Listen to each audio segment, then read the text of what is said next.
Hi Cancer, welcome to Higher Source Tarot for your weekly tarot check. This is for the week of January 31st through February 7th for all Cancers, Sun, Moon, Rising, and Venus.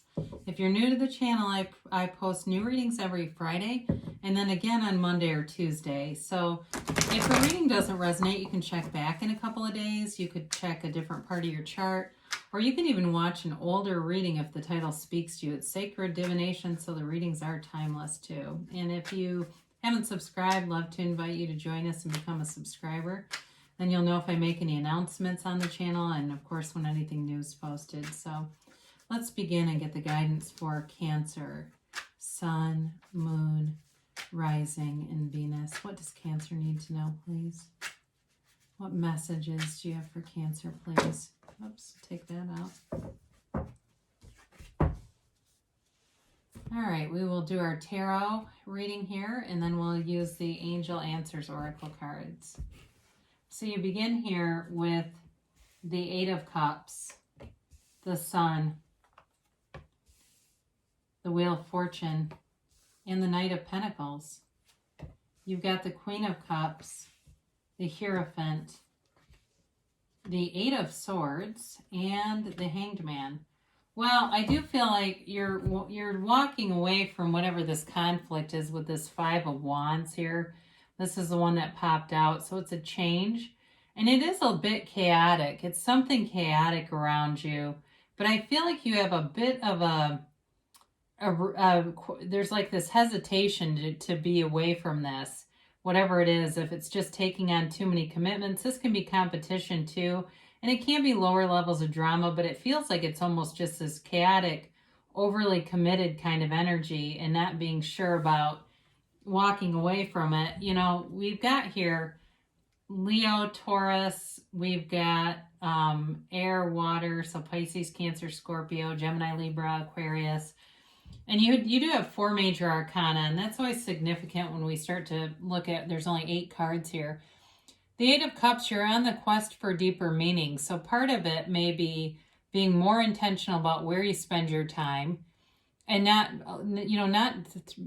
agreeing to, I guess is the best way to say that, commitments that you just aren't passionate about. I feel like that's going to be part of the year to come, is just being deliberate with your time and being around people who are uplifting, who are fun to be around.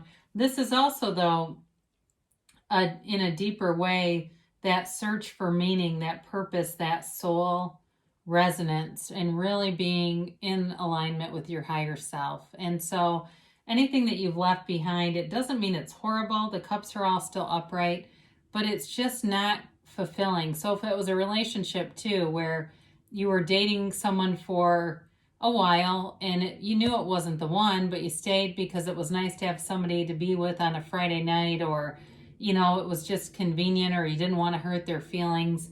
This may also be indicative of that, walking away from something that's, again, not a bad person, but just not the right one, and really wanting that new lease on life that the sun brings in. It's an amazing feeling. This is a match. So anything you leave, you're walking towards something better. You're moving on to better things. The sun is a pure positive card. It is unconditional positivity. The sun shines on everyone. So it's not like the universe picks and chooses who gets good and who doesn't. We choose it based on what we're putting out. Everything is a match. And so for you, you've got self-mastery here, and you've got this new freedom and a new happiness coming in. So if, again, whatever you're walking away from, if it's a job, if it's a love interest, there's a better relationship here. There's a better job, and it brings in more, and it's abundant. So it's a wonderful direction. And especially too with the Wheel of Fortune, you know, we've got this pairing here, and there's 3 tens, okay? There's 3 tens involved in these 2 cards. So I do feel like it's definitely a new cycle starting, and there may be a bit of reluctance, but you're moving forward either way. So the Wheel of Fortune is a great card when we do have that stuck energy around us, and it's our human capacity to care. We care about what people think at times, or, you know, in our heart, we don't want to hurt someone. And so we can kind of stay stagnant because the ego is coaching us. And so with the Wheel of Fortune, this doesn't care what the ego says. This follows what your heart tells you to do. And it also, too, is a card of what seems like luck, but it's really your own alignment. So all the right people are around you. The timing is good. It just seems like everything goes forward with ease. And this and the sun, too. The sun has those wavy rays. This also has, the wave of the serpent, and then this jackal, this Hermanubis. Both are about high vibration. And so it's you manifesting your heart's desires with both of those. It's you attaining things that you want deep down inside. And so you're definitely moving forward. So it's always, like I said, a better job, a better relationship coming in with this. And it's also, the Wheel of Fortune is also travel too. So if you've been feeling pent up and restricted, there's going to be some opportunities for travel. Now, the Knight of Pentacles, I like this because with the wheel and the sun, it can start to feel like the momentum is wonderful, but it's moving forward so fast that sometimes we have a hard time adjusting. And the Knight of Pentacles slows things down a bit, but he brings in balance and also long term. So in a relationship, it's long term, but also a job. So if you've transferred or done some kind of change with work, it's a long-term change. And the yellow in the card it represents all those gifts from the universe. It's really telling you that it's a positive change. It's well thought out. This is not an impulsive change where you may have buyer's remorse or a second thought. This is really about knowing the next right thing to do and following it in a very methodical, precise way. So the Queen of Cups shows up, and I do like to see this in here for you and your own energy.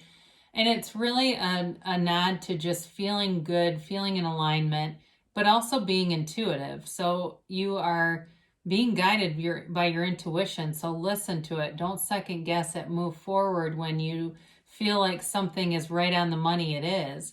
It's also a card, though, of loving people around you, and they feel it and they feel that vibration. And it's this wonderful feeling when you're around and you're getting it in return. So there may be people who randomly compliment you, or they say things like, maybe you're at the gym or your local grocery store or something. You get into a conversation and tell people what you do, and they say, oh, you'd be really good at that. You're really good with people. And it's that kind of stuff because you're putting that out there. And so the universe is your mirror. Speaking of which, we're just getting to another card that is also another indicator that the universe is your mirror. So the High Priestess is also the card of the psychic. So I do feel like they're telling you that your psychic intuition, your senses are very much on point. They're very sharp right now. So be aware of that because you're manifesting things. So you want to be clear in what you're communicating with the universe because the universe is hearing you very clearly. And so if you don't know, manifest yourself as knowing, because otherwise you're going to get a mix. And so with the High Priestess, it's also too about being true to yourself. So whatever this Eight of Swords is that we're going to talk about in a minute, they want you to be true to yourself because that's when you stay in alignment. When you start to do things that are uncomfortable, but in a way that it's not a match, you'll go right back into that lower frequency field and start to manifest problems. The Keurig breaks, and then some other thing, sink breaks, and you're like, oh God, how did I get down here? Well, it's by not following your own intuition. So the High Priestess is pure potential, but it's very passive. And so with her, she's got a knowing, though, that will help to guide you. You just have to take the right actions. So it's interesting because you have really cards of action in the upper two major arcana. The bottom two are less action, but they're more about that internal knowing. So we talked a little bit about this Eight of Swords. It's a self-imposed prison. And so it really is about your mind, the ego, doing too much talking, and it causes a lot of confusion. So I mentioned in the beginning, I do feel like it's related to the Eight of Cups. They're both eights. It's movement in the tarot. And there's something about you that's not wanting to let go and allow this new change. I do feel it may be more about protecting other people's feelings or not seeming insensitive, but you get one life here, and it doesn't feel like you're doing anything callous. It just feels like some people around you might not like it, but that's life. So move forward and do it in a way that opens your mind with this Hangman. It's allowing yourself to see the situation differently. Whereas the Eight of Swords is so closed off, she's blindfolded. The Hanged Man is so open, he's got, his whole head is illuminated. And so he changes his world around. He turns the world on its head, but really it's him. So as you change, the things around you will change and seem different. He is the card of the counselor. He's also the card of the artist. So some of you in a love relationship may be attracting somebody who's just a really great listener, is what I get. I don't know that they're really a professional counselor. That could be you.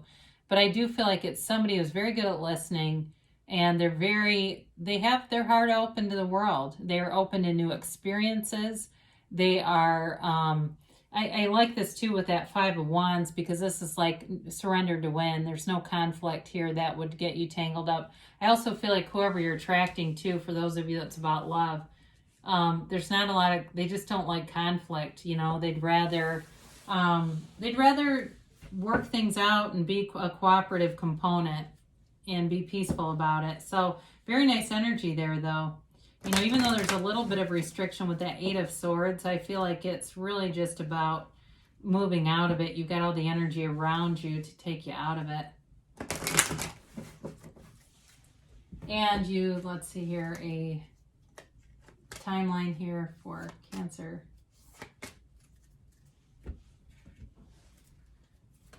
And a yes, no, maybe. Peaceful resolution. So if you're worried about somebody and hurting their feelings, everything's working out for them too. The universe is also on their side, and things are going forward for them as well. There is forgiveness here. So if you're concerned about accepting the energy of the Sun and the Wheel of Fortune and even the Queen of Cups, it's all good. Everything is good around you. There's not going to be animosity if you have some thought that there might have been, or if it's, like I said, a job too.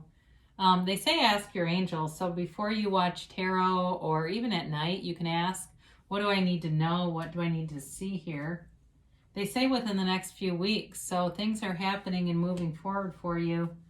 And they give you a yes. And I haven't had this in a while, so I do feel like it's an intentional yes card. You are the creator of your own reality. Your thoughts do become things.